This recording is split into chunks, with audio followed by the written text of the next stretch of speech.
म्हणजे साहजिकच सगळ्या राजकीय पक्षांच्या ॲक्टिव्हिटीज ह्या गतिमान होणार. महाराष्ट्रामध्ये लोकसभेच्या जागा लढवण्याच्या संबंधी राष्ट्रवादीच्या प्रत्येक जिल्ह्यातल्या सहकार्याचे आम्ही गेले महिना 2 महिन्यापासून विचारविनिमय करतो आहे आणि आता त्याला अंतिम स्वरूप देण्याच्या संबंधीची वेळ आलेली आहे. महाराष्ट्राच्या बाहेर आम्ही गोव्यामध्ये एक जागा लढवणार आहोत. त्याच्यानंतर मध्य प्रदेश, उत्तर प्रदेश, त्यानंतर ओरिसा, त्यानंतर आसाम, मेघालय, अरुणाचल,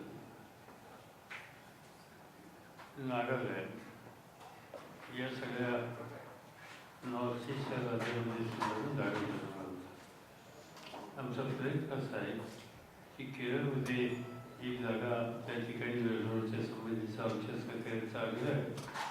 तिथे अन्य राजकीय पक्षांच्या बरोबर आमचा विचारविनिमय चालू आहे आणि या पद्धतीनं गुजरातमध्ये आम्ही 2 जागा लढवणार आहोत. तर या पद्धतीनं त्या काही जागा लक्षद्वीप तिथे एक जागा आम्ही लढवणार आहोत आणि त्याच्यानंतर अंदमान निकोबारमध्ये एक जागा आम्ही लढवणार आहोत. लक्षद्वीपमध्ये मागच्या वेळी सुद्धा आमचा खासदार निवडून आला होता.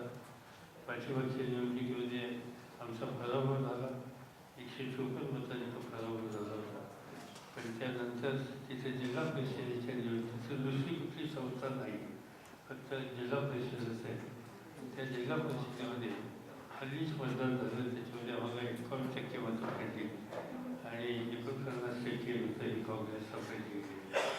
त्यामुळे त्याही जागेच्या संबंधी आम्ही निवडणूक लढवणार आहोत. महाराष्ट्रामध्ये काँग्रेस आणि आमच्या एकत्रितपणानं निवडणूक लढवण्याचा काम गेले काही वर्षापासून चालू आहे आणि या ठिकाणी एक फॉर्म्युला यापूर्वी ठरलेला होता. त्या फॉर्म्युल्याच्याबद्दल काही फारशी चर्चा आता आम्हाला करायची नाही.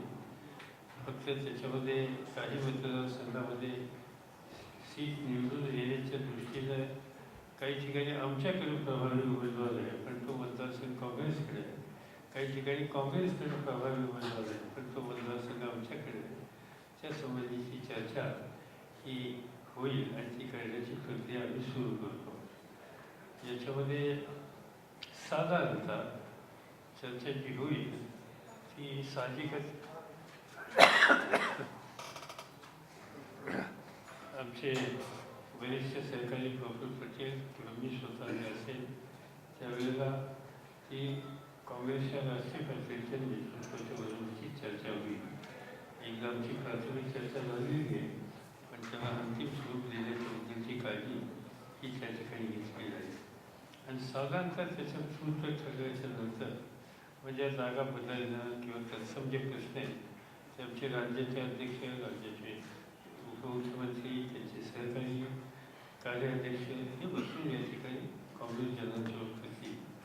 पण आम्हाला विश्वास आहे की या सगळ्या प्रक्रियेमध्ये सामंजस्याने पुढचे प्रश्न सगळे सुटायच्या दृष्टीनं काळजी घेतली जाईल आणि दोन्ही बाजूंनी घेतली जाईल.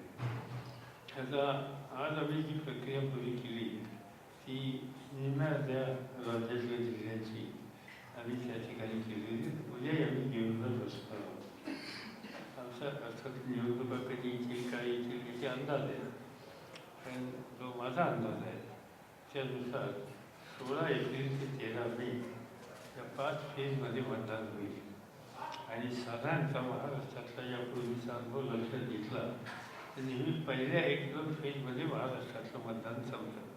निदान यापूर्वीचं यावेळेस त्यावेळी मी सांगू शकत नाही पण ते 2 फेजमध्ये किंवा 3 फेजमध्ये महाराष्ट्रातली निवडणूक संपली तर याचा अर्थ असा आहे की एप्रिल महिन्याच्या अखेरपर्यंत महाराष्ट्रातलं मतदान संपावं अशी शक्यता आहे आणि 16 मेच्या आसपास प्रत्यक्ष मतमोजणी ही होईल असा आमचा अंदाज आहे आणि 16 मेला जर मतमोजणी झाली तर आता जी आमची लोकसभा आहे त्याची कॉन्स्टिट्यूशन त्याची ही 24 मे या तारखेपर्यंत आहे. म्हणजे 20 मेला झाली पाहिजे. नवीन संसद गठीत झाली पाहिजे आणि त्या दृष्टीनं हा सगळ्यांचा आमचा अंदाज आहे. त्या अंदाजाला आपण आपली पूर्व तयारी असावी या पद्धतीनं राष्ट्रवादी काँग्रेस पक्ष आपल्या प्रत्यक्ष कामाला या ठिकाणी लागलेला आहे आणि त्याचाच हा जवळपास आता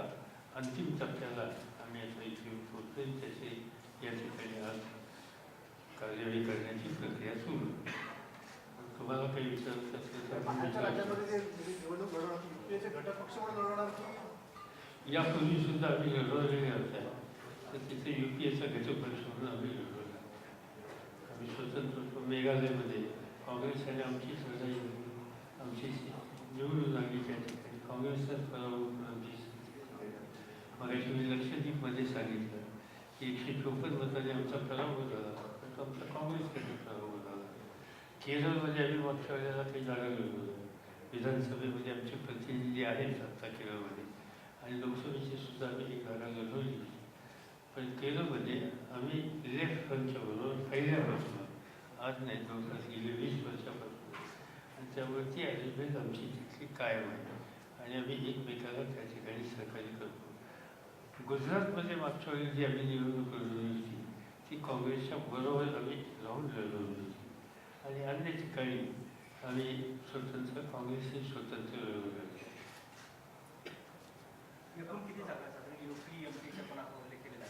अजून आम्ही त्या आकड्यापर्यंत आला. इथला एक आकडा संपला आणि त्याच्यानंतर बाकीच्या सगळ्या राज्यातून निर्णय झाले. म्हणून मी सांगू शकेल मला आणखीन काही कागदा देऊ शकतो. सर आप जगह हिंदी में जानना चाहेंगे कि क्या फैसला किया गया पूरी मीटिंग में, किन किन राज्यों में चुनाव लड़ने वाले हैं लोकसभा? मैं कैसे समझा नहीं बैठक में क्या फैसला लिया, हिंदी में जानना चाहेंगे सर कि किन किन राज्यों में चुनाव लड़ने वाले हैं? नहीं, यहाँ सिर्फ जो बात आज हुई कि महाराष्ट्र में जो हम सीट कॉन्टेस्ट करने वाले हैं इस बारे में ही यहाँ बात होगी. हमने जिन जिलों में हम कॉन्टेस्ट करना चाहते हैं वहाँ के हमारे सहयोगी हैं, उनकी राय क्या है सिलेक्शन ऑफ कैंडिडेट के बारे में और किस तरह से कदम उठाने की आवश्यकता है, इस पर आज हमने बहस किया है. और हमें ऐसे लगता है कि ये इशू पर हम जल्दी से जल्दी कुछ डिसीजन पर आने की प्रक्रिया पूरी करनी चाहिए. इसमें एक इम्पोर्टेंट बात है कि हम हर महाराष्ट्र में कांग्रेस के साथ जा रहे हैं, इसलिए कांग्रेस के वरिष्ठ नेताओं के साथ भी हमें बात करनी होगी और हम दोनों ने मिलकर इसका आगे का प्रोग्राम हम लोगों को तय करना होगा.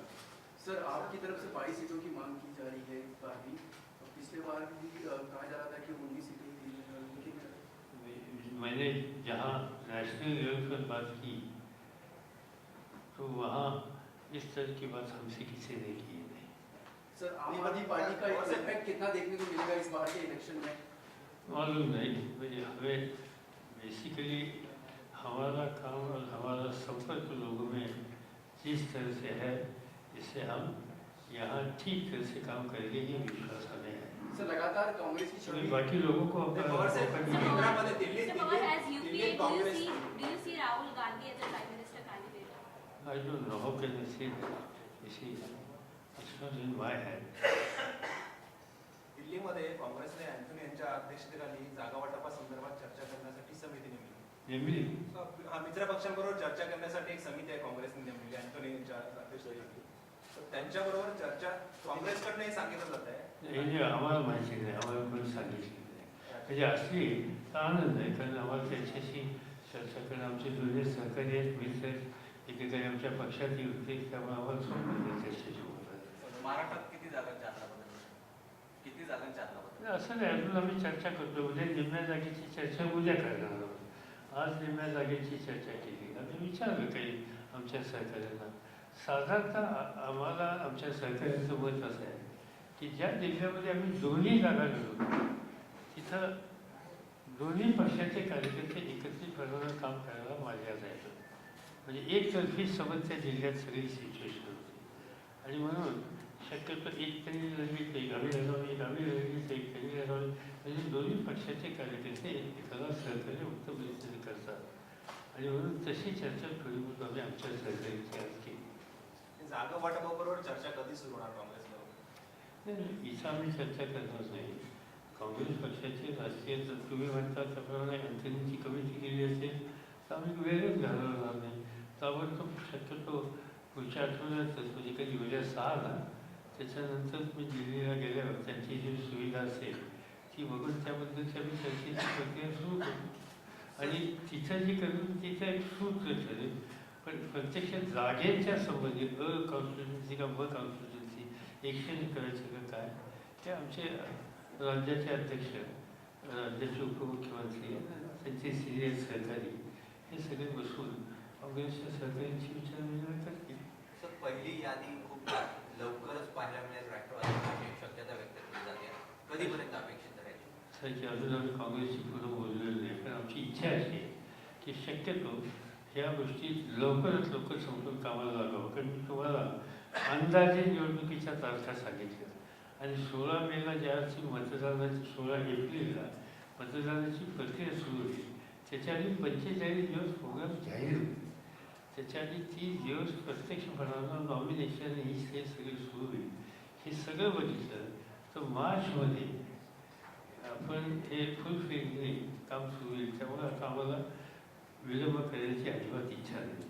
लोकसभा के चुनाव में मुस्लिम समुदाय को कितनी सीटें मिलेंगी? अभी तक हमने फाइनल किया नहीं, मगर हमारा आज का अप्रोच ये है कि एक इलेक्टिव मेरिट और दूसरा हम जो काम करेंगे सिलेक्शन कैंडिडेट का करेंगे इसकी वाइड एक्सेप्टेबिलिटी इंक्लूडिंग आवर फ्रेंड्स. सर, मंत्र्यांना लोकसभा निवडणूक लढवण्यासंदर्भात जी पक्षाची भूमिका आहे? असं मंत्री म्हणून आम्ही बघत नाही, पण ज्या मतदारसंघामध्ये कोणी व क प्रभावीपणाने निवडणूक लढवू शकते अशा निष्कर्षाशी आम्ही आलो तर आम्ही त्यांना सांगणार तुम्हाला निवडणूक लढवावी लागेल आणि आमच्याकडे अनेक सहकार्यांनी त्याची इच्छा प्रदर्शित केली.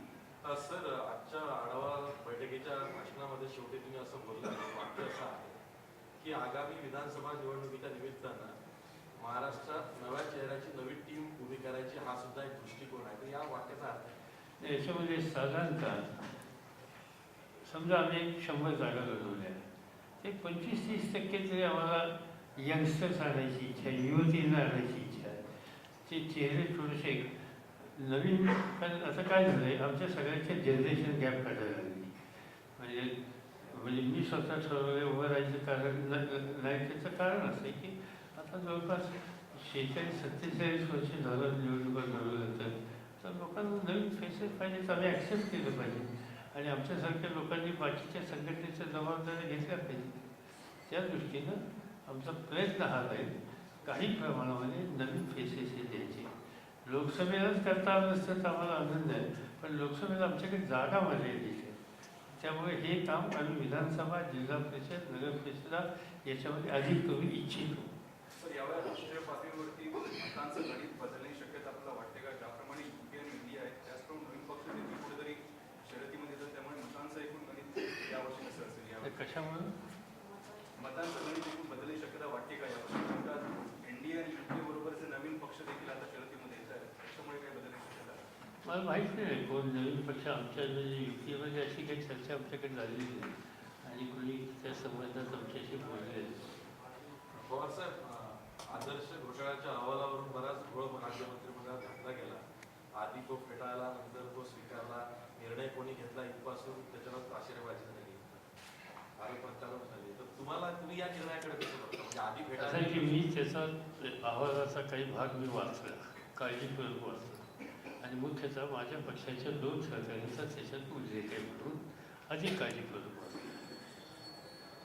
आदर्शाच्या अहवालामध्ये तुम्ही जर परत पाहिजे असेल तर माझ्या ज्या 2 सहकाऱ्यांचा उल्लेख आहे त्याच्यामध्ये लोकप्रतिनिधींनी त्यांच्याकडे बैठक मागितली, ते बैठक त्यांनी घेतली आणि त्यांना अधिकार नसल्यामुळे कुठल्याही प्रकारचा निर्णय त्यांनी घेतला नाही. असं आहे की कुठल्याही मंत्रिमंडळाचा मंत्री ज्या वेळेला लोकप्रतिनिधी मला तुम्हाला भेटायचं असं म्हणतो, एखादा प्रश्न मांडायचा असं म्हणतो, सहसा नाही म्हणायची पद्धत नाही आहे. त्यांनी भेटलं पाहिजे, ऐकून घेतलं पाहिजे आणि भेटलं आणि ऐकलं याच्यामध्ये निष्कर्ष हा काढला की त्यांनी अतिउत्साह दाखवला. मला काय समजत नाही. आम्ही माझ्याकडे जे विषय नाहीत त्याच्यासाठी सुद्धा अनेकदा भेटतो. ज्यावेळी जिल्ह्यामध्ये एखादा मंत्री जातो किंवा त्या जिल्ह्यातला असतो त्याच्यामध्ये जिल्ह्यातले सगळ्या खात्याचे प्रश्न लोक त्याच्याकडे मांडतात. तो काही स्वतःचेच प्रश्न मांडतो असं नाही, किंवा खात्याचेच माणसं असू नये, उद्या भुजबळांच्याकडे सार्वजनिक बांधकाम असेल आणि नाशिक जिल्ह्यामध्ये पाण्याचा प्रश्न आला तर भुजबळांच्याकडे नाशिकला ते गेल्याच्या नंतर तिथले लोकप्रतिनिधी पिण्याच्या पाण्याचाही प्रश्न मांडतील आणि त्यांना ते ऐकावं लागेल. त्याच्यासाठी संबंधित सहकारी त्यांचा जो आहे मंत्री त्याच्याशी त्यांना बोलावं लागेल आणि त्यातनं लोकांची यातना कमी करण्याची काळजी घ्यावी लागेल. हे लोकप्रतिनिधीचं काम आहे आणि त्यामुळं राजेश टोपे किंवा तटकरेंनी अशा पद्धती मी त्यांनी आउट ऑफ वे काही निर्णय घेतला का, त्यांनी काही FSI दिला का, त्यांनी काही जमिनीची मंजुरी दिली का, त्यांनी काही यादी मंजूर केली का, त्यांनी त्यावर फ्लॅट स्वतः घेतले का, या सगळ्या गोष्टीच्या संबंधी काय असतं तर निष्कर्ष काढणं योग्य. परंतु त्यांनी बैठक घेतली याच्यावर मला असं वाटतं की त्या दोन्ही सहकार्यांच्यावर एक प्रकारचा अन्याय झालेला आहे. सर अहवाल आधी फेटाळला नंतर स्वीकारला या निर्णयाबाबत नाही, त्याच्याबद्दल मला काही म्हणायचं नाही, कारण त्याच्यामध्ये हा निर्णय मुख्यमंत्र्यांनी घेतलेला आहे. त्यांनी एकत्र बसून हा निर्णय घेतला असं माझ्या वाचनात आलं आणि त्याच्यानंतर त्यांना काही मार्गदर्शन झालेलं दिसतंय. त्या मार्गदर्शनाच्या आधारावर त्यांनी निर्णय घेतलेलं दिसतं. ठीक आहे, त्यांनी त्यांचा निर्णय मार्गदर्शनाच्या अधिकारी घ्यावा, परंतु आमच्या सहकार्यांच्या अन्याय होऊन देणं एवढी आम्ही काळजी घेतली. सर, जैसे की आपने कहा की साधारणतः पंतप्रधानांनी नरेंद्र मोदीच्या बाबतीत मुख्यमंत्री झालं तर देशाचे तुकडे पडतील, बरबाद होईल देश, अशा प्रकारचे सुचवण्याने थेट वक्तव्य केले. देशभरात त्याच्याबद्दल प्रचंड प्रमाणात चर्चा चालू आहे, विचार सुरू आहे. तुम्हाला काय वाटतं की पंतप्रधान कधी मोदी असं आहे की मी स्वतः सहसा कुठल्याही सहकार्यांच्याबद्दल किंवा विरोधकांच्याबद्दल शब्द जपून वापरतो. ती माझी सवय. इतरांनी काय करावं याच्यावर मी भाष्य करणार नाही. त्यामुळे एखाद्या गोष्टी माझं पॉलिटिकल डिफरन्सेस असतील तर मी बोलेन, त्याच्याबद्दल काही वाद नाही. लोकसभा में अगर खिचड़ी सरकार आई तो क्या आपकी पार्टी उस खिचड़ी सरकार को मदद करेगी या नहीं? कौन से सरकार को? दूसरी पार्टी आई, कांग्रेस में आई तब देखेंगे भाई कल क्या होगा, आज क्यों करेंगे. सर, जैसे कि आपने कहा कि यूपी के आप प्रमुख घटक दल हैं और यूपी में बार बार हो रहा है कि कोई फैसला होता है कांग्रेस के द्वारा, कांग्रेस के मुख्यमंत्री के द्वारा, और उसको रिकंसिडर करने को कहा जाता है. इस प्रकार से जो प्रतिमा है यूपीए की उसको लेकर, क्योंकि आपने पिछली बार भी चिंता व्यक्त की थी जिस प्रकार से रिकंसिडरेशन हुआ था कई डिसीजंस को लेकर, इस बार कैसे देखते हैं जो आदर्श के मामले पर हुआ उसे लेकर एज ए यूपीए में? ये यूपीए का भाई यूपीए में हम काम करते हैं इंशू से at national level. National level पर आज तक ऐसे कभी हुआ नहीं एक्सेप्ट वन. एक हमने ऑर्डिनेंस निकालने का डिसीजन कलेक्टिव लिया था, इसमें हम भी पार्टी थे और वो डिसीजन बाद में कांग्रेस में इंटरनल डिस्कशन होने के बाद प्रधानमंत्री और उन लोगों ने हमें रिक्वेस्ट की हम चाहते हैं हमारी पार्टी में इसमें डिटेल डिस्कशन हुई और हम इस नतीजे पर पहुँचे. हमें ठीक नहीं लगा क्योंकि डिसीजन लेने की प्रक्रिया डिस्कशन करके पूरी करने के बाद हम जब तुरंत डिसीजन बदलते हैं तो लोगों के मन में हमारी डिसीजन लेने की जो प्रोसीजर है इसके बारे में एक तरह की आशंका पैदा होती है. मगर ठीक है, सीनियर पार्टनर है, उन्होंने कहा कि भाई ये करने की आवश्यकता है, हमने एक्सेप्ट किया और वो जो स्क्रैप किया इसमें भी हम पार्टी थे. सर, प्रशांत भूषण जी ने आज दिल्ली में कहा कि सरकार से हम नागरिकों से जाकर पूछते हैं कि उनको क्या चाहिए, उसी प्रकार से कश्मीर में भी वो लोगों से जाके पूछे कि वहाँ पे आर्मी होनी चाहिए या नहीं चाहिए. इस पर एनसीपी का क्या?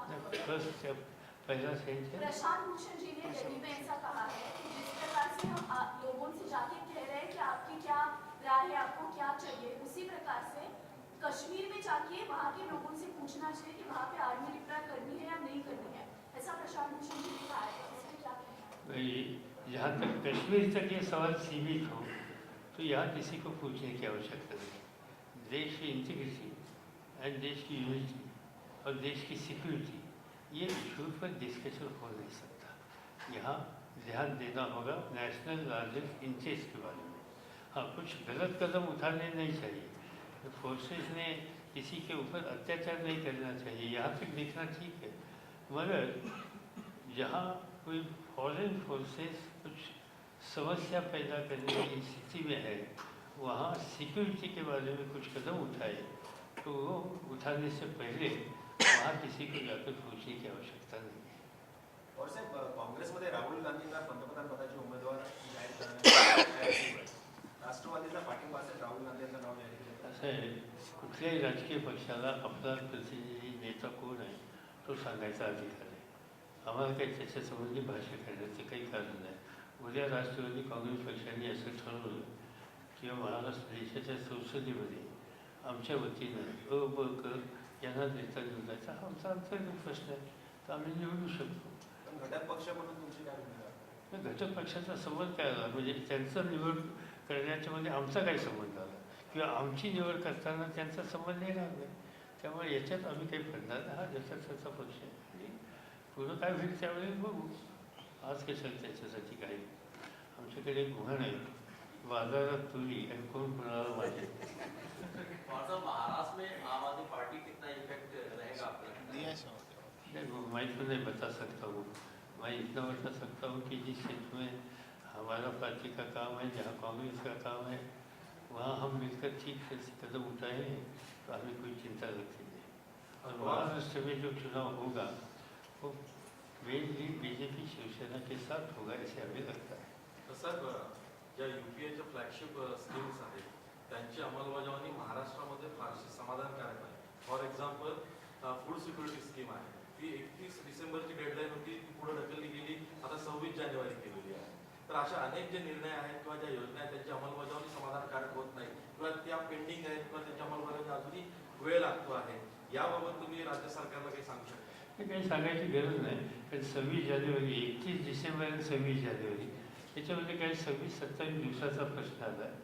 काही लॉजिस्टिकचे प्रश्न असतात, स्टोरेजचे प्रश्न असतात, त्याच्यामध्ये काही विलंब झाला असेल तर त्याच्यामध्ये काही फारशी चिंता करण्याचं कारण नाही. मला आनंद आहे की तो राबवण्याचं काम करतात. मला त्याहीपेक्षा आनंद आहे की देशातल्या 65% लोकांना अतिशय कमी किमतीमध्ये धान्य पुरवण्याच्या संबंधीचं ऐतिहासिक काम जे होतं आहे ते धान्य तयार करण्याच्यासाठी या देशातल्या कष्टकरी शेतकऱ्यांनी उत्तम कामगिरी केली. त्यामुळे या निष्कर्षाशी आम्ही पोहोचलो आणि त्यामुळे देशाच्या एका महत्त्वाच्या कार्यक्रमाच्या अंमलबजावणीमध्ये आज देशातला शेतकरी महत्त्वाचं योगदान देतो आहे, याचा मला आनंद आहे. दिवस एक दोन पुढं मागून धान्य आज आहे म्हणून.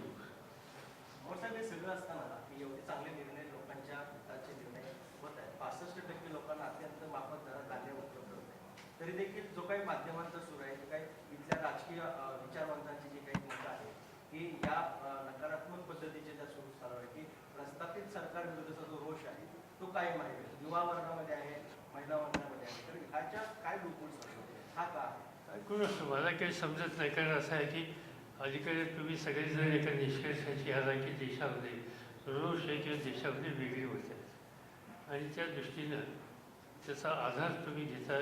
दिल्लीची निवडणूक, मध्य प्रदेशची निवडणूक, छत्तीसगडची निवडणूक, त्याच्यानंतर तुमच्या राजस्थानची निवडणूक. आता मी देशाचा शेतीमंत्री म्हणून सगळ्या राज्याच्या मुख्यमंत्र्यांशी माझा संबंध आहे, घनिष्ठ संबंध आहे, एक्सेप्ट दिल्ली. पण दिल्ली काही पिकवत नाही, अफवा पिकवते. त्यामुळे दिल्ली सोडली तर बाकीच्या तिथं दुसरं काही नसतं. बाकीच्या राज्यामध्ये जे शेती उत्पादन आहे त्याच्याशी माझा डायरेक्ट संबंध आहे आणि मला ही गोष्ट मान्य केली पाहिजे. तुम्ही छत्तीसगडला पाहिलं आणि मध्य प्रदेशमध्ये पाहिलं, तिथल्या मुख्यमंत्र्यांनी शेती उत्पादन वाढीच्या संदर्भात उत्तम काम केलं आणि ते उत्तम काम केलं याचा पुरावा गतवर्षी देशात आतापर्यंत काय होतं की गहू उत्पादनामध्ये पंजाब हरियाणाचं नाव येतं किंवा द्यायचं, पण गेल्या वर्षी गव्हाच्या उत्पादनाच्या संबंधी देशातलं उच्च दर्जाचं पारितोषिक जे माझ्या खात्याने दिलं राष्ट्रपती भवनमध्ये राष्ट्रपतींच्या हस्ते, ते शिवराज सिंग चौहानांना दिलं. म्हणजे त्याचं कारण त्यांचा फलफार होत होता. तीच गोष्ट पॅडी राईसच्या पद्धतीमध्ये छत्तीसगडला दिली आणि ज्या वेळेला असे काहीतरी अचीवमेंट होतात त्यावेळी निवडणुकीचे निकाल काही फारसे प्रतिकूल लागायचं काही कारण नाही. आणि त्यामुळं मला ह्या निवडणुकीच्यामुळं काही घडलं असं लगेच असं वाटत होतं. आणि त्याचं काम होतं, त्याला यश मिळालं. तो काही रोष होता त्याच्याबद्दलचं असं काही कारण मला वाटत होतं. आणि दुसरी बाजू मी अशी बघतो, जे मी सकाळी आमच्या सहकार्यानं सांगितलं, आता ती लहान उदाहरण आहे, काही मोठं उदाहरण देत नाही. त्याचा महाराष्ट्रामध्ये या 5 राज्याच्या निवडणुका झाल्याच्या नंतर 3 किंवा 4 जिल्हा परिषदा, 2 महानगरपालिकेच्या निवडणुका झाल्या. तर 2 महानगरपालिका या दोन्ही ठिकाणी काँग्रेस, राष्ट्रवादी आणि काँग्रेस हे सत्तेवर आले. आणि जिल्हा परिषदेच्या निवडणुकीमध्ये एक अकोला प्रकाश आंबेडकर सोडले तर बाकीच्या सगळ्या ठिकाणी राष्ट्रवादी आणि काँग्रेस सत्तेवर आले. आणि त्यातलं नंदुरबार हे गुजरातच्या सीमेवर आहे. तिथं फार मोठा वर्ग अजूनही गुजराती भाषा बोलतो. त्यामुळं या मध्य प्रदेश, छत्तीसगड किंवा कोणी काही म्हणा दिल्लीमध्ये 1 नंबरच्या सीट BJPलाच मिळालेल्या आहेत. ठीक आहे, त्यांचं बहुमत नसेल, पण नंबर 1च्या सीट त्यांच्यातच हे तर मान्य केलं पाहिजे. त्यामुळं राजस्थान किंवा ह्या इथला इम्पॅक्ट इथं लगेच होईल असं मला दिसत नाही, कारण हे ग्रासरूट लेवलच्या निवडणुकांचे निकाल आहेत. आणि दोन्ही आहेत, नागरी आहे आणि ग्रामीण आहे. समजा. थँक्यू.